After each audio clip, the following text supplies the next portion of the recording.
Hi everyone, welcome back to my channel and our Simple Abundance here with Sarah Ban Breathnach's book, Simple Abundance. I am crazy cleaning woman today. I have felt so inspired by all of our entries that we're going through this month in the month of May 2020 with the home organization and deciding what you like and what you don't like and what might be ready to go.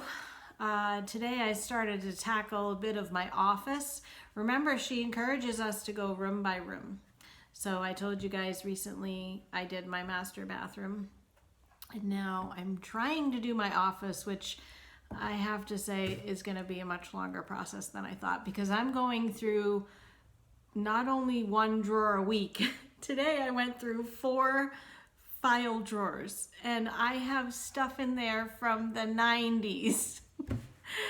I mean, I'm not a hoarder, but when I was looking through, because I always save all my manuals for things, I'm looking through and finding stuff that I haven't had for 15 years, So it's taking me a long time.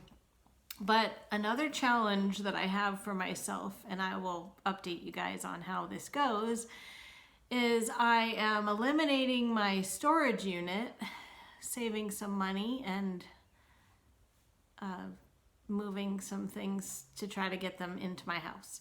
I've mentioned to you guys I have limited closet space, and as it's been, I've been feeling like most things are maxed out, but I've challenged myself to come up with all this extra space. Like, even I was looking at, there are areas above my kitchen cabinets that there might be like a foot of wood covering, like on a sort of like a sconce, and so there's like, I could put a tub of something in there that I don't need to get to.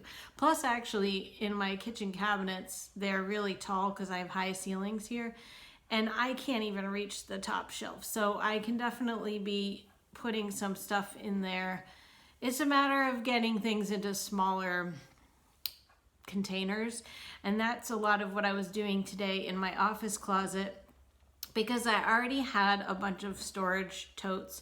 So I was stacking things up. I have so much related to my business. It's like, goes back 7-8 years. It's like I've receipts and stuff that you need to save for taxes and stuff. So anyway, I was getting all that organized, and it's like I have it really stacked up super high in the closet, but it's nothing that I would ever need to access unless, like, knock on wood, I got audited or something. But it's like the stuff you have to keep around and just have it in case you need it, but you don't have to access it all the time. So anyway, that's a big challenge, because I am trying to find where I can put things and how I can creatively make more space and get things into like little areas that I haven't considered. Like in my coat closet, that actually goes really high up too, and I have a shelf that only has some short things on it. So like I have some extra little like shelving units and various like those wheel cart plastic things with drawers, so this is all like something I'm trying to do right now in my office, because I've been bringing stuff from storage like every week. It's about an hour from where I live, so I have been just filling up my car with it. So right now in my office, I have a lot of storage totes and things to go through. I don't think most of that stuff is stuff that I can part with, because I mean, like, I'm not going to get rid of my Christmas ornaments. And actually, a few years ago, I mentioned to you guys how much I purged. I used to have like 5 totes of Christmas stuff, and I did get it down to 2, and I feel like very solid about loving all of my ornaments. I'm like really into putting my tree up, and so I'm not going to be parting with that. But it's just going to be a matter of a challenge, I suppose, of finding space that I currently don't believe that I have right now.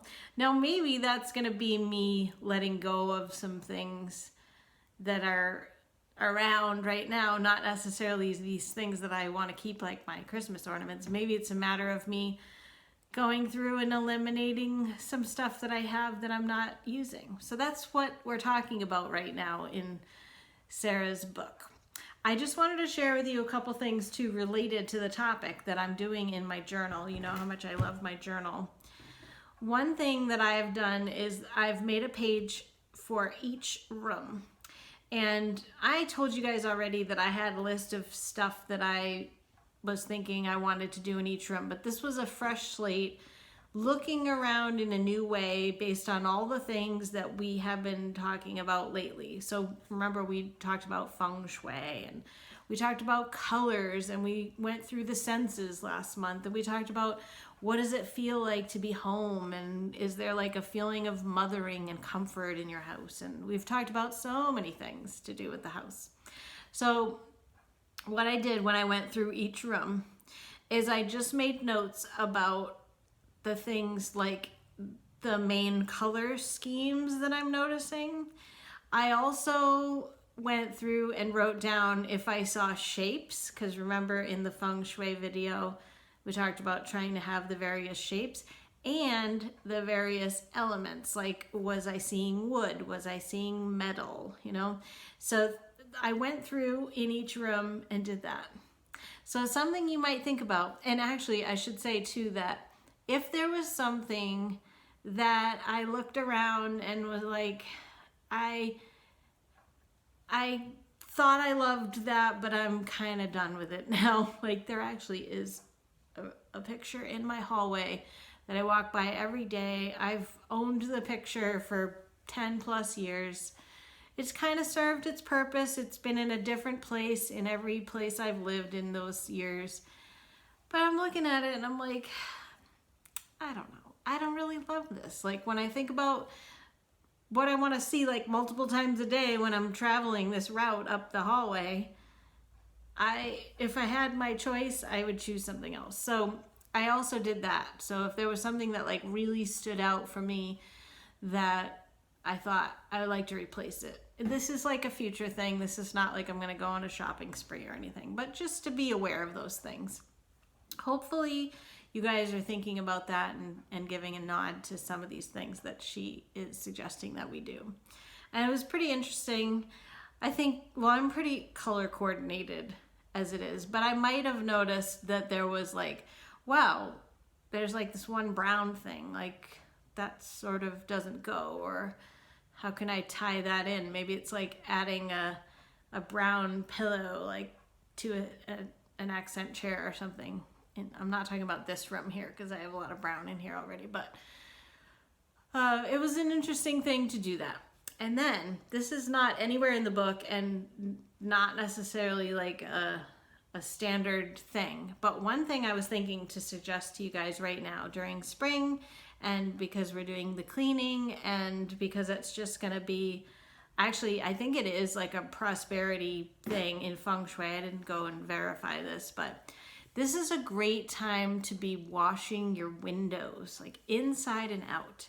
Because when you can see clearly, think about that metaphor for life, you know? But this is a time to do it when the windows can be open. And I know I love the windows that I have where you can like pull them in and then wash them easily. But this is a great time to do that. And if you're having a beautiful day where you are, like we are, maybe you can go out and do it today. So I want to really encourage you to tune in tomorrow to tomorrow's video, because it's going to be about the last few days, which I haven't done individual entries on, but it's my plan is that it's all going to be tied together really well. And I am going to show you, it's going to blow your mind. No, or you might think I'm nuts. I am going to show you my home order binder, which has a whole routine for cleaning and everything that you might think I'm crazy, like I said. Definitely tune into that. That's going to be tomorrow, May 17th. Hope you're doing well. Hope your weekend's going well. Hope you're staying well. And I will see you on that video. Definitely tune in. All right. Take care, guys. Bye.